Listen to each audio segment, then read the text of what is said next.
Banyak yang tidak menyadari bahwa kebiasaan buruk seperti sering lupa makan dan juga stres yang berlebihan dapat menyebabkan penyakit pada pencernaan. Contohnya seperti mah atau asam lambung biasanya terjadi akibat pola hidup yang tidak sehat, gaya hidup yang tidak teratur, dan juga stres yang berlebihan. Nah, mari kita lihat bagaimana hal-hal ini terjadi pada Sarah dan teman-teman. Apa ya hari ini?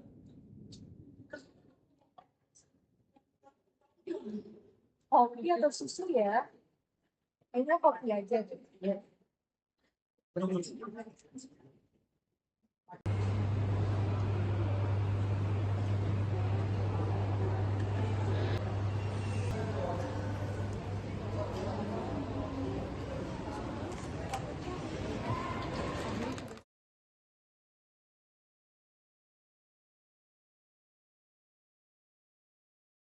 Oh iya, hari ini aku lupa makan.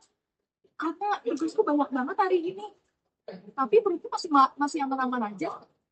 Sarah, kamu sering banget kayak gitu. Lupa makan terus-terusan, itu bisa bikin kamu sakit loh.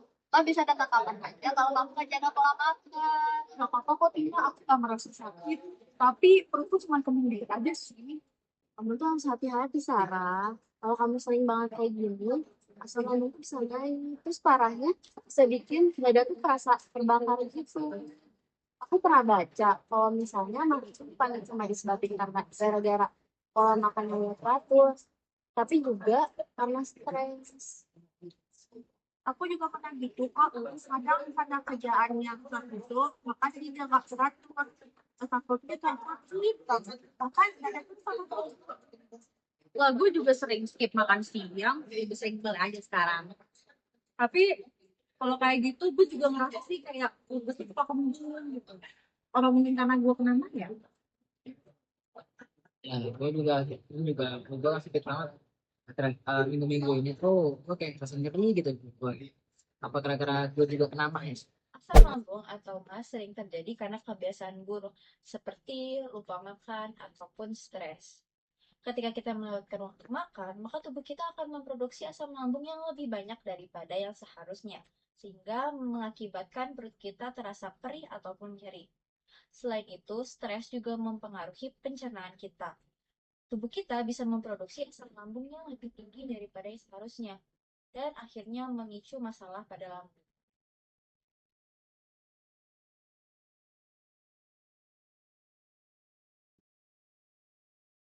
Guys, lihat deh, aku nemuin hasil analisis data tentang permasalahan lima. Itu apa isinya? Jadi, data ini tuh diperoleh nilai koefisien sebesar 84,8%, dan di mana nilai itu nilai ini tuh menunjukkan kalau usia, stres, pola makan, konsumsi obat itu kasih pengaruh besar buat permasalahan mah. Nah, sisanya tuh sebesar 15,2% itu dipengaruhi oleh variabel lain selain usia, stres, pola makan, dan konsumsi obat yang tadi aku udah jelasin. berarti aku masuk dong. Ya kerjaan dong kok. Makan di tempat. Kan kita kayak emak itu sering kampung ke aku. Sama banget, Dina. Aku juga ngerasain kayak gitu. Kalau lagi stres, aku suka lupa makan dan perut langsung sakit. Berdasarkan hasil analisis, diperoleh nilai koefisien determinasi atau R-square sebesar 0,848 atau sebesar 84,8%. Nilai tersebut menunjukkan bahwa variabel independen yaitu usia, stres, pola makan, dan konsumsi obat memberikan pengaruh terhadap variabel permasalahan mah sebesar 84,8%. Hingga sisanya sebesar 15,2% dipengaruhi oleh variabel lain yang berada di luar model. Berdasarkan hasil analisis, hal ini menunjukkan bahwa ketika usia, stres, pola makan, dan konsumsi obat bernilai konstan, permasalahan MAD diperkirakan bernilai sebesar minus 0,200. Koefisien untuk variabel usia adalah sebesar 0,001. Hal ini berarti bahwa setiap peningkatan 1 tahun dalam usia remaja dan variabel lainnya diasumsikan sebagai konstan, maka akan meningkatkan permasalahan MAS sebanyak 0,001. Akan tetapi, pengaruh ini tidak signifikan. Koefisien untuk variabel stres adalah sebesar 0,112. Hal ini berarti bahwa setiap peningkatan satu satuan dalam tingkat stres dan variabel lainnya diasumsikan bernilai konstan, maka akan meningkat permasalahan mas sebanyak 0,112. Pengaruh ini signifikan. Koefisien untuk variabel pola makan adalah sebesar 0,835. Hal ini berarti bahwa setiap peningkatan satu satuan dalam pola makan dan variabel lainnya diasumsikan bernilai konstan, maka akan meningkatkan permasalahan mas sebanyak 0,835. Pengaruh ini signifikan. Koefisien untuk variabel konsumsi obat adalah sebesar 0,030. Hal ini berarti bahwa setiap peningkatan satu satuan dalam konsumsi obat dan variabel lainnya diasumsikan bernilai konstan, maka akan meningkatkan permasalahan mas sebanyak 0,030. Akan tetapi pengaruh ini tidak signifikan. Nah, jadi kita tuh harus disiplin dalam menjaga waktu makan, kayak makan tepat waktu, dalam porsi yang kecil tapi sering, itu tuh sangat penting. Terus juga kalau misalnya stres, kita harus dikelola dengan baik, jangan dibiarin gitu aja. Coba deh dimulai kayak yoga atau meditasi buat ngurangin stres, karena kesehatan itu penting tau. Iya, kalau gitu gue juga mulai sekarang mau ngatur-ngatur pola makan deh. Jangan kebanyakan ngemil doang, soalnya ternyata makan itu sepenting itu ya. Setuju, kesehatan itu harus diutamakan. Jangan sampai mah jadi masalah yang sering terulang lagi. Mencegah mah penting untuk menjaga pola makan yang teratur dan juga sehat. Makanlah dalam porsi yang kecil tetapi sering. Hindari makanan yang terlalu asam atau pedas yang dapat memicu naiknya asam lambung. Selain itu, mengelola stres yang baik juga sangat penting.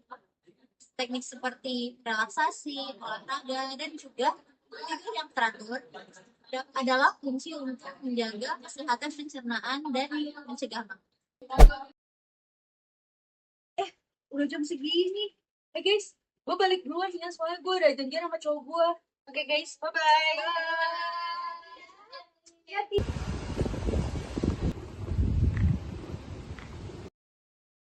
Lu dari mana? Gue harus sampai. Lu mau pergi? Iya nih, gue udah ditunggu sama cowok gue. Yaudah tuh, udah pada nunggu tuh. Oh ya udah, sampai aja. Udah ya. Bye-bye. Guys, sorry ya telat ya. Gak apa-apa. Gak apa-apa, santai aja. Lu dari mana sih, Ndi? Kok bisa sampai telat? Sorry ya, tadi gue baru bangun tidur. Lu kenapa ya? Marah sama gue?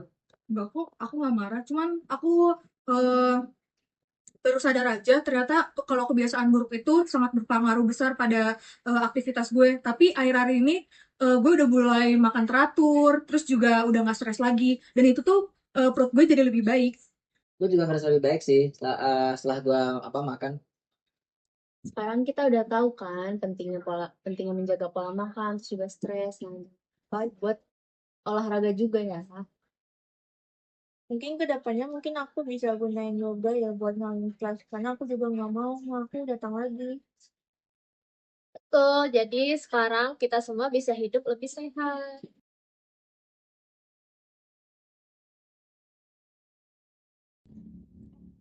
Jadi kemana? Katanya tadi lagi ngurusin UKM sih. Udah gak apa-apa. Oh iya, semuanya. Aku sekarang udah mulai lebih makan teratur dan gak stres-stres lagi. Dan perutku juga udah gak sakit. Aku udah sembuh. Wah, senang dengarnya, Sarah. Sekarang kita semua lebih sehat dan gak ada lagi yang terkena mah. Setuju banget. Kita udah belajar banyak. Yuk, lanjutin hidup sehat. Yeay, sekarang pas hidup sehat. Yeay.